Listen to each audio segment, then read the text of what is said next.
Huskers in set number 3. See Lauren Cook check back into the match. Brooke Heiss was setting for the Huskers while she was on the bench. Carpenter already has a couple of service aces. Cook goes to Delano, off Darcy Dorton. Pancake can't get it for Penn State, was Longo trying. And the point goes to the Huskers. Well, we knew Nebraska was going to get back into it offensively, and that's exactly what they've done here in the third set. We're seeing better passes, maybe slightly easier serves from Penn State. And you see John Cook with our watchful eye of Cook. Dorton with a swing. Over to Mancuso, who puts it away. Huskers taking control in set number 3. Yeah, this is a serious shot here. This cross-court shot, what an angle. You see how she makes contact on the ball and drops her thumb. It's tough to play defense when the ball lands that close to the net. You really typically want to play at the 10-foot line, but a shot like that, boy, she earned that one. Hancock over on 2. Dykstra able to get to it. Now Delano off the transition. Point for Nebraska. Well, not a lot of setters can do what Cook just did. In transition, she's moving off the net and then faces her middle hitter, Delano, and delivers a perfect 31. That's a tough skill to execute. She makes it look so easy. Audrey, we talked about both of these teams going to surprising 4-set matches last night. If Delano reaches for it, and it will be a net violation. Point goes to Penn State, but we talk about that, and maybe a bit of a surprise, both of these teams looking to this big matchup. Does it play into maybe the slow start for Nebraska in this contest? Well, I think Nebraska had a tough road trip here, and I do think that that's one part of their game that they really need to clean up, because they will be traveling at the tournament, and so they really need to figure that out. But I think the reason why we saw them play not to their level that we're used to playing is because Penn State's serve was just clearing them off the court. So, I think when a team serves that aggressively, you have to almost wait it out and hope that they start making some errors or ease up on their serve a little bit. It seems like that's what's happening here in the third set. There by Deja McClendon, and Nebraska on top by 10, 17-7 in set number 3. Audrey, you had your own tough journey trying to get here today. A 12-hour journey to get to Happy Valley? Yeah, the roads were pretty bad. I missed my flight into State College from Philly, so I hooked up with a nice couple. They just happened to be coming to State College, and that was my friend Dawn, who drove me here and got me here safely, so I got to appreciate that. Well, we're all happy that you made it, Audrey. Of course, for this kind of a match, you don't want to miss it. Now Wilberger. Mancuso out of play, and an error on Nebraska. Penn State down by 7 now, a couple of errors by the Huskers. Yeah, so when you're this far ahead, if you're Nebraska, you don't want to make those silly errors. Force Penn State to earn their points. You certainly don't want to give them anything at this point when you're ahead by 10. Back row for Brooke Heiss. Clendon off the block. Over to Wilberger, who gets the kill, the senior captain for the Huskers. Well, Wilberger got inserted here in the third set, and she's been pretty quiet, but what a nice option it has to be able to put in a senior that can be active in the offense and then get a good and a big kill for you.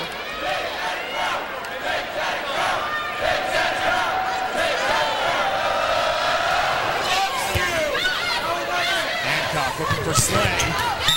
She finds that line. Katie Slay with a swing down the line to the point for Penn State. That's the first big swing we've seen from her. Saw a lot of tips from her, but here you see a good approach. Nice timing with the setter and the hitter there, and then she just nails that line shot. Now the all-dangerous Micah Hancock back at the service line for Penn State.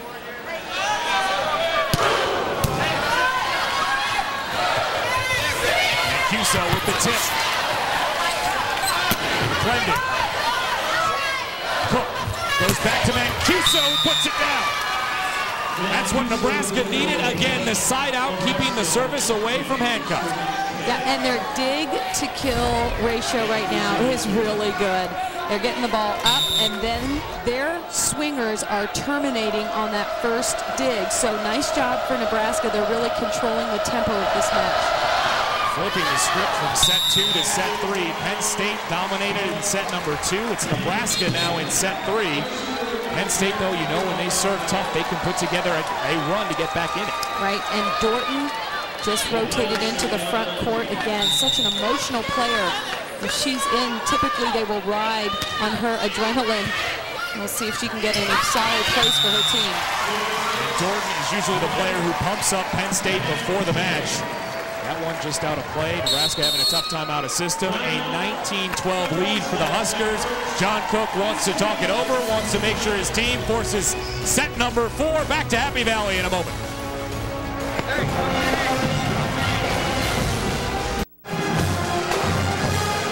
The Huskers making a run in set number 3. They lead it 19-12, but they trail in the match 0-2 to Penn State.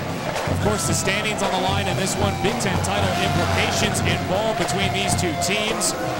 And of course, we talk about how important this match is. Nebraska got a very important win last week against Illinois. The only time they faced off against the Fighting Illini, the only time they will face off against Illinois all season. They earned that victory to go to 11-0 in the Big Ten Conference. They are in the driver's seat for that Big Ten Conference title. However, Penn State has something to say about it. They've won the last 8 titles in a row. Cook goes over to work. Penn State can't handle it. Gill and a work. And the outside hitters for Nebraska are coming alive. Hannah Worth, I call her a baller. That means she's got all the skills. And look at her rip that seam. Great vision. Nice leaping ability there by number 44, Hannah Worth. Service there by the Huskers.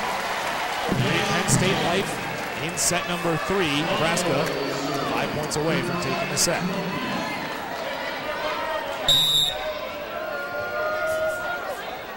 Penn State needs Longo to serve well here. Cook goes to Brookhuis, puts it down. Nebraska finding their rhythm and multiple hitters. Yeah, and it's that lower set to the right side. Brookhuis, again, the first 2 sets was struggling, not hitting very well. Here in set 3, she's really been able to turn things around. And when she hits well, boy, I'm telling you, it's a different-looking Nebraska team, isn't it? She'll now be setting as Cook rotates out. Brookhuis serving, she sends it long out of play. So Lauren Cook will check back in as a service taken away on that error. And that is not a good error because you want to rely on your block and defense to get points. So she's disappointed that she went back there and sailed her serve long. So when your coach does a strategy, a strategic substitution, you really want to follow the game plan. Work, big swing, but out of play. You can see why they call it a hammer, but it's just out wide of line. Yeah, boy, oh boy, that was close too. So you cannot give that kid line. But if you give her cross court, she's going to hit one of those sharp shots. So you really, if you're a backcourt defender, you have to play well around the block in order to stop Worth. So now a 6-point advantage for Nebraska in set 3.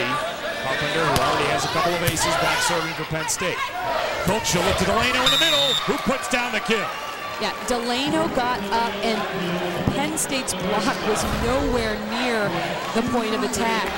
You see she had all kinds of room, and there were no hands that were challenging her on that hit. Of course, off-season shoulder surgery for Brooke Delano, something that she's still working with. She's coming back from that surgery. You do not recover from a torn labrum very quickly, so she's been dealing with pain throughout the season, but not quite as much as she had last year at the end of the season.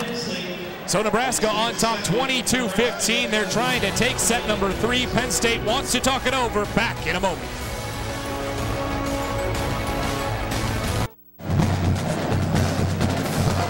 Nebraska atop the ABCA poll at number 1 for the first time since 2007. Their first week of the season at the number 1 spot.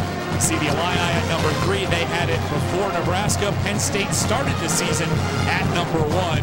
Mixing things up in the ABCA poll, but of course the standings in the Big Ten seen a bit of a mix-up as well. Illinois falling to Minnesota tonight, so now they sit at 10-2. Yeah, and isn't it interesting because Minnesota lost to Northwestern Friday night, so you can tell just by that just how competitive this conference is and how you have to be ready to go every single night. 7 Big Ten teams in that ABCA poll. the most of any conference in the nation. I don't know if there's any argument anymore whether or not this is the best conference in collegiate women's volleyball. Dorton tries to go cross court. She puts it away. Well, if Dorton comes alive tonight, Penn State will be tough to deal with. I have seen that kid play spectacular volleyball, and on the outside she can really get it done. All Rose wants her to do is get a couple kills. Now she's rotated to the backcourt, so she's out and a DS is in. And you see she has a message for her team as she rotates out. Before she steps out, she tries to pump them up a little bit, get her team going. They trail by 6 in set number 3, the emotional leader for this team. Delano answers back though. Yeah, right now Nia Grant for Penn State is getting all tied up.